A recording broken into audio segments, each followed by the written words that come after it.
Welcome to the lecture that is for a probability review. You should be listening to this or watching this rather before you look at lecture 4. So just to recall, you've had this material in SM239, probably SM339 a bit, and SA402 if you're currently taking that. The fundamental definition we use here is a random variable. That's a variable whose value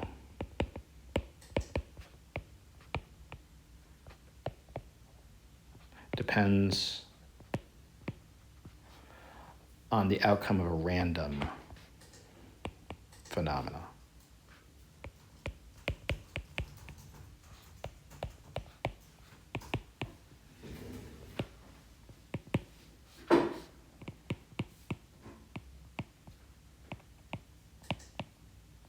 Okay, so this is a model for randomness.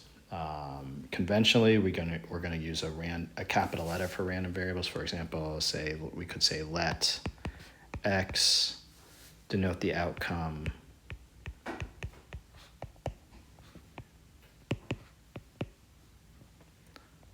of a six-sided die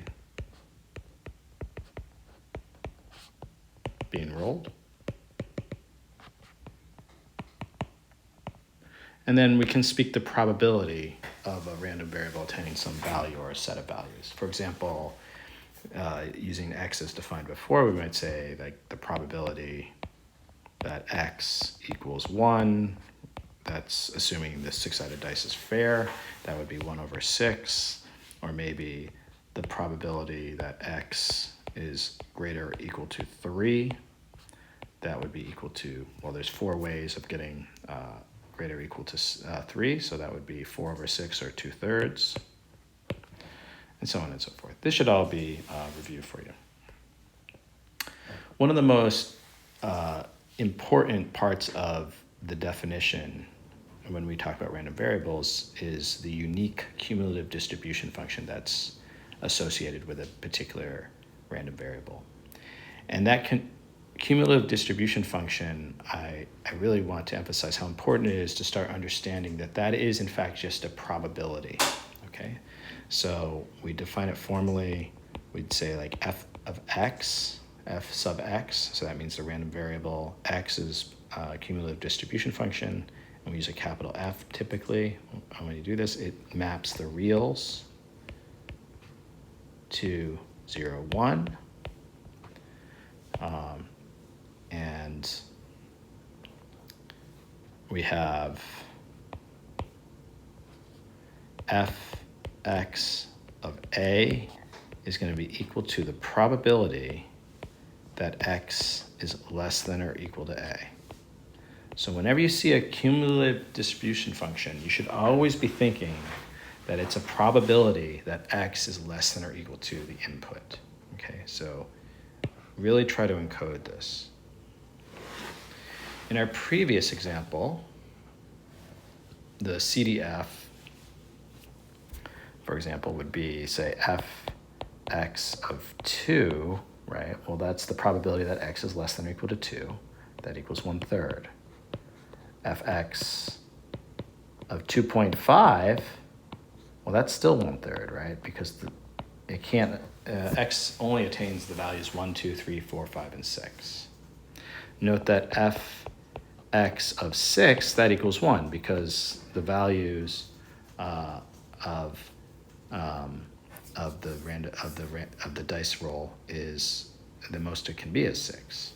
In general, we see that fx of a equals, well, it's going to be equal to 0 if a is less than 1. It's going to be I over 6 if I is less than or equal to a, which is less than strictly I plus 1. This is for I equaling 1 up to 5. And then it's equal to 1 if a is greater or equal to 6. And in this previous case, a would have to be strictly less than 6 and greater or equal to 1. Okay, and that covers all the cases. Okay, up till now, our example has actually been on what we call a discrete random variable, which means the values of the random variable are from a discrete set. For example, the set of integers, or the values 1, 2, 3, 4, 5, and 6. A continuous random variable assumes values from a continuous set. For example, all reals, or the interval from 0 to 1, or the union of intervals 1 to 4 closed and half open interval 5 to 10. Okay. For a continuous random variable, note that for any value,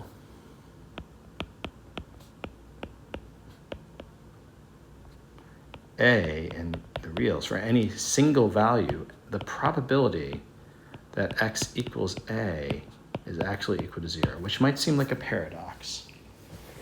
But it's because the set upon which it can assume values is continuous. And this is just a natural property that results from that. To get into why that is, we'd have to go far afield into something called measure theory. So that's beyond the scope of this class, but this is what the property of it is. Then what this means is to meaningfully discuss probabilities with x when x is continuous, we must always discuss the probability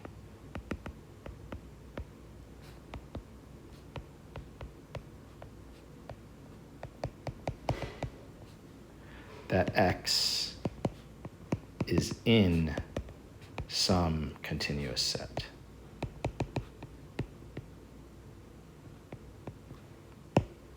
Okay, and when I say meaningfully, I mean to get a probability greater than 0. Okay, an additional seeming paradox here is that we're going to be using random variables in the context of simulation, which means we sample them. So once a variable x is sampled, then x, of course, does attain a value.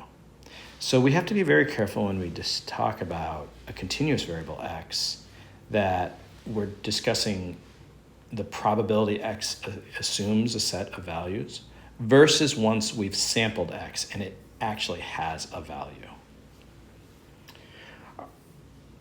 This becomes very important for the next lecture and really for all of our simulations because our canonical continuous random variable is, we'll call it u a lot of the times, and that's the uniform 0 or 1 random variable. For u, the CDF, and of course remember this is a unique characterization, fu of a, this is going to be equal to 0 if a is less than 0. So it has the probability that a is less than 0, less than or equal to 0 is 0. The probability that it's some value less than or equal to a is just a for 0 less than or equal to a less than or equal to 1. And it's, I'm sorry, that's a a. It looks like a blotch to me. So let's make it into an a. And otherwise it's 1 if a is greater than 1. Okay. Note that this is a really important random variable for what we're about to discuss when we're going to discuss generating what we call pseudo-random variables, because U is actually a model for probability in the following two ways. Okay, the first way, U, like probabilities,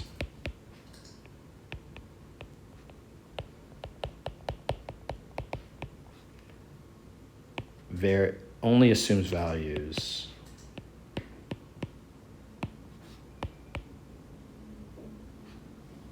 between 0 and 1.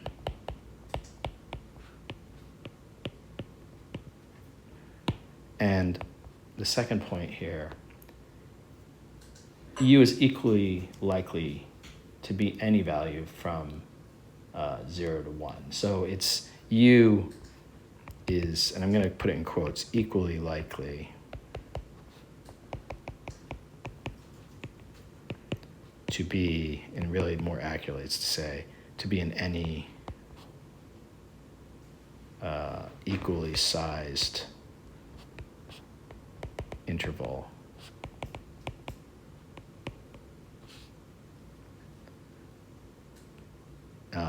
in 0 to 1. And what do I mean by that? So for example,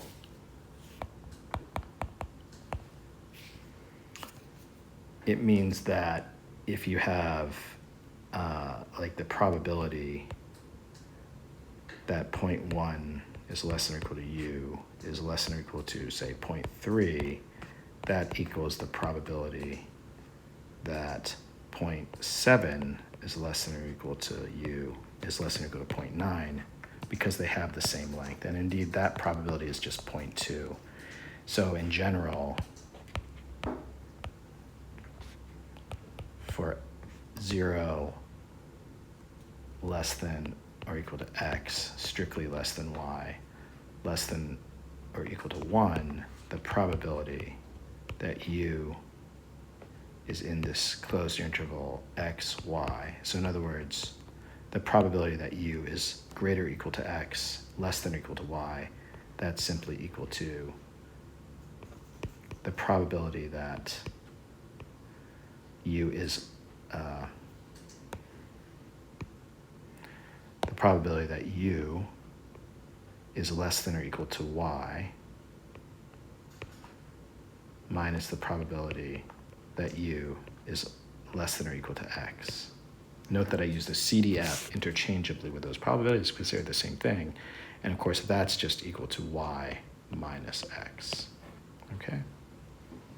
And that's all from this definition here.